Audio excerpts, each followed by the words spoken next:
So today we're going to look at imaginary numbers and kind of where they come from. But before we do that, I want to put some radical expressions up here that I would like you to work through.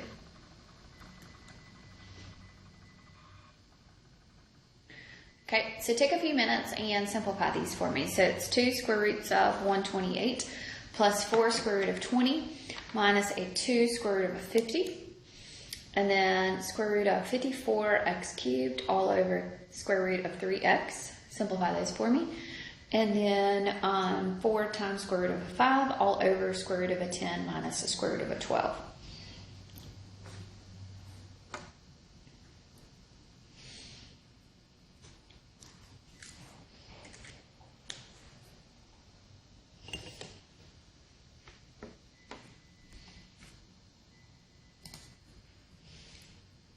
Okay, so let's break these down as best as we can. So remember, when you add and subtract radical expressions, you have to get what's underneath the radical sign. You have to get that to be the same. So I have the square root of a 128 right there. So 128, so I would just take 128 and try to figure out what goes evenly into it. So 128, 4 goes evenly into it, so that's 4 times a 32, right? So that also means 4 times 4, which is a 16, goes evenly into it, right? So that's a perfect square, 16. And then there's another 4 in that 8, so 4 times 16 is a 64. So 128 divided by 64, so 64 times 2 is also going to be 128. 64 is a perfect square. It's 8 times 8. So we will be able to bring an 8 out. And we will have a square root of a 2 left underneath that radical sign. Okay. So 20 is 4 times 5. And 4 is a perfect square, right? And 4 times 5. And 4 is a perfect square. So the square root of a 4 is a 2. So we can say, bring a 2 out, and you'll have a square root of a 5 left under there. And then square root of a 50 is 25 times 2. And the square root of a 25 is a 5. Okay, so 2 times 8 gives you 16 square roots of 2. 4 times 2 is an 8, square root of a 5. 2 times 5 is a 10, square roots of a 2 there. So we can only combine the like radicals here. So 16 minus a 10. So 16 minus a 10 will be a 6 square roots of 2 plus 8 square root of 5 here. Okay. All right, so when you're dividing radicals, if the same index is the same, then we can really divide them, put them over the same. This one can simplify this way. So 3 goes into 54 18 times, and x cubed over an x is an x squared. So 18 is 9 times 2. So the square root of a 9 is a 3. Square root of an x squared is just going to be an x, and you will be just left with a 2 underneath your radical sign there. Okay. All right, so for here, we've got 4 square roots of 5 over square root of a 10 minus the square root of a 12. So these can't be written like this one because I can't simplify it that way. So remember, we do something that's called rationalizing the denominator. So to rationalize the denominator, I will multiply by 1. So to multiply by 1, I'm going to multiply by the conjugate of square root of a 10 minus square root of a 12. So square root of a 10, the conjugate of square root of 10 times minus the square root of a 12 is going to be square root of a 10 plus square root of a 12.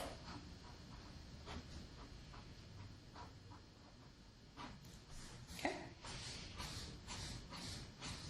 So we'll multiply here. So we'll say 4 square root of 5 times square root of a 10 here. So this will be 4 square roots of 50. Plus 4 times, or in square root of a 5 times square root of a 12 is a 60. When you multiply here, so square root of a 10 times square root of a 10 is just going to be a 10. Square root of a 12 times square root of a 12 is just going to be a 12. All right, so I'm going to have 4 square roots of 50 minus 4 square roots of 60 all over a negative 2. All right, so simplify here. So square root of 50 can be broken down to 25 times 2. 60 is 4, right? 4 times 15.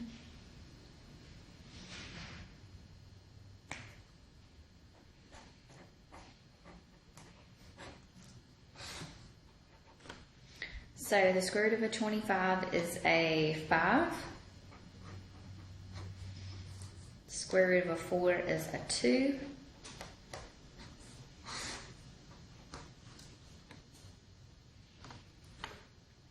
So 4 times 5 is a 20. Whoops. 4 times 2 is an 8.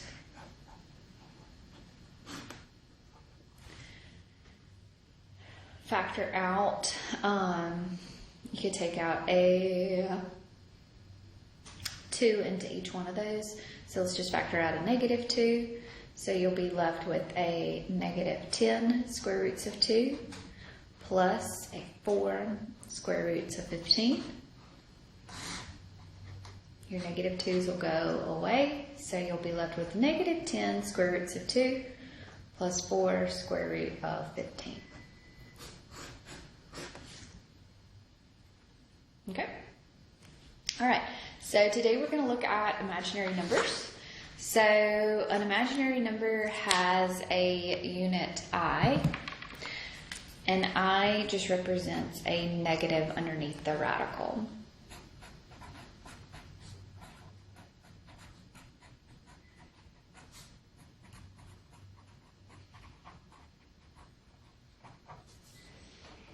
So an imaginary number, remember, is an I, and I represents a negative 1 underneath the radical sign. Okay, so when we're working with the square root of a negative value. Okay, so an imaginary number is the I represents the imaginary number, and then a complex solution is when you have a real number with an imaginary number. Okay, so I is going to be equal to the square root of a negative 1. So that also means that I squared is going to be equal to a negative 1 here. Right? So I to the third would be equal to an I squared times an I, right? And I squared is equal to a negative 1, so this will be a negative 1I. I to the fourth would be equal to I squared times I squared, right? So negative 1 times negative 1, which is a positive 1. And we can kind of keep going with that concept of breaking it down. Okay. Complex numbers are where you have an imaginary part. So you have an imaginary number and you have a real number. So you have a real number, a pure real number, and you have a pure imaginary number.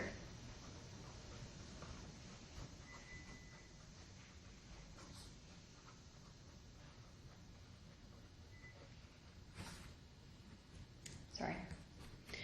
So if we were to add imaginary numbers together,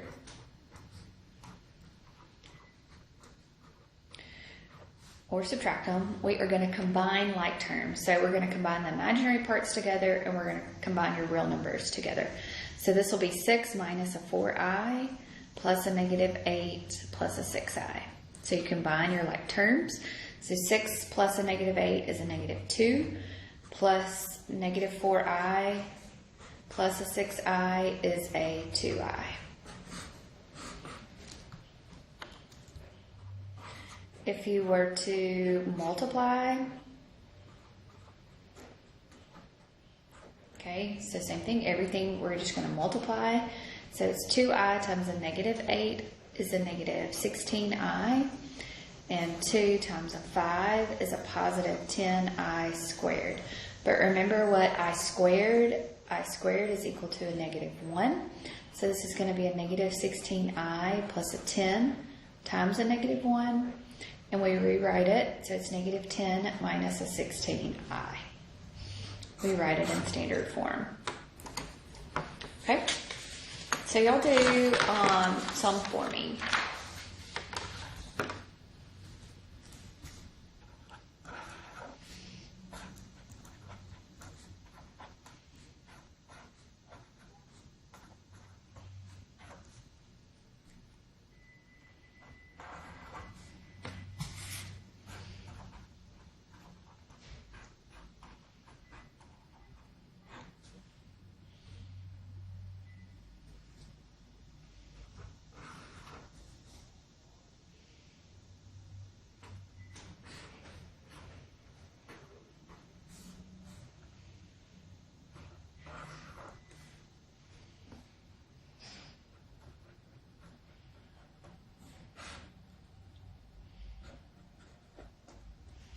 So y'all take a minute and do these 4 for me.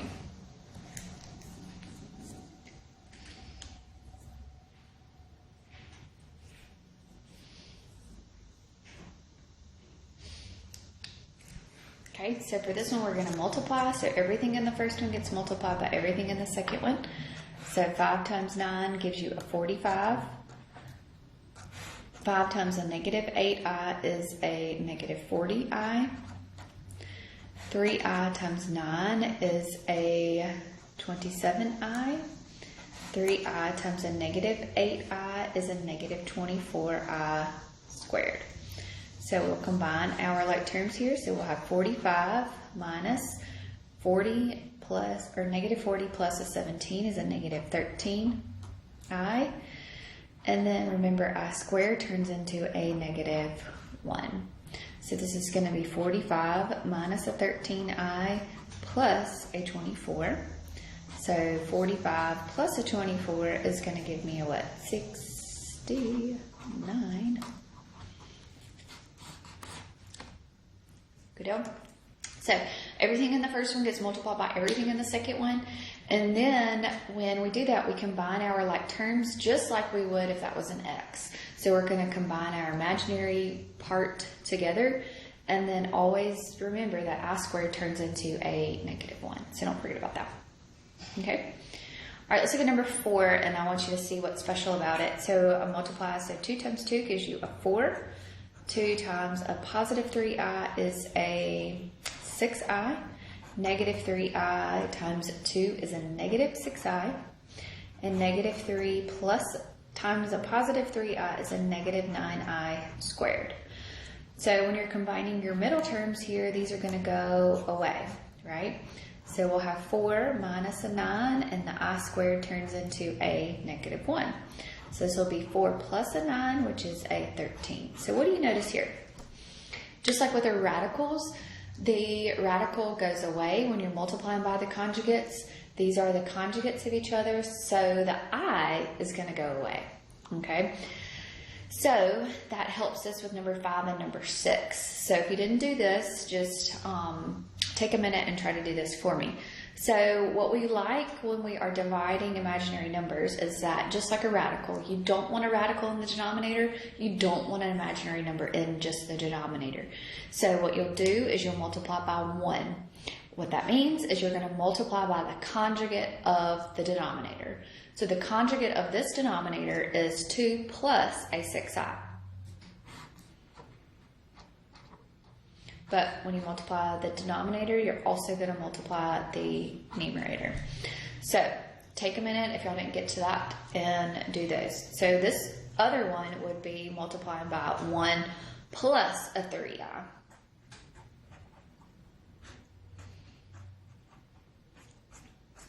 So do that for me and simplify. Okay. So when you multiply, so I times 2 is a 2i. I times a 6i is a 6i squared. We multiply here, so 2 times 2 is a 4. Negative 6i times a 6i is a negative 36i squared.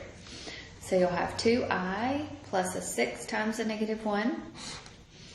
4 minus a 36 times a negative 1. Sorry, guys. Okay, so we'll have a 2i minus a 6 over 4 plus a 36. So rewrite this up here, so it's a negative 6 plus a 2i. 4 plus a 36 is a 40. I can simplify this. 2 goes into, I can factor a 2 out here. So I'll be left with a negative 3 plus an I. And 2 goes into 40 20 times. So your final answer will be negative 3 plus an I over a 20.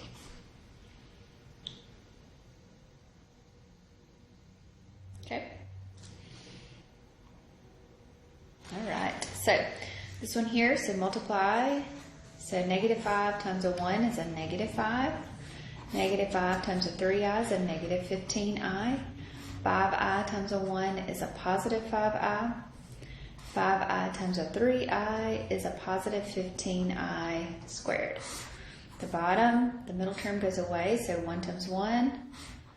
Negative 3, so it's a negative 9i squared. Combine here, so you'll have a negative 5 minus a 10i, and then this will become a minus a 15. Down here, this will become 1 plus a 9. Combine your like terms, so you'll have a negative 20 minus a 10i all over a 10. Sorry, guys. And 10 goes into both of those, so we can factor out a 10, and you'll be left with negative 2 plus an, or minus an I.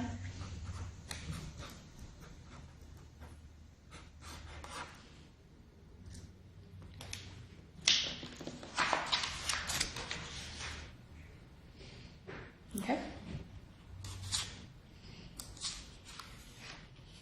All right, so when we have radicals and we have our negative numbers, so if we had negative 15 or square root of a negative 15 times the square root of a negative 5, we don't want to just multiply these radicals together. We do need to get the I out.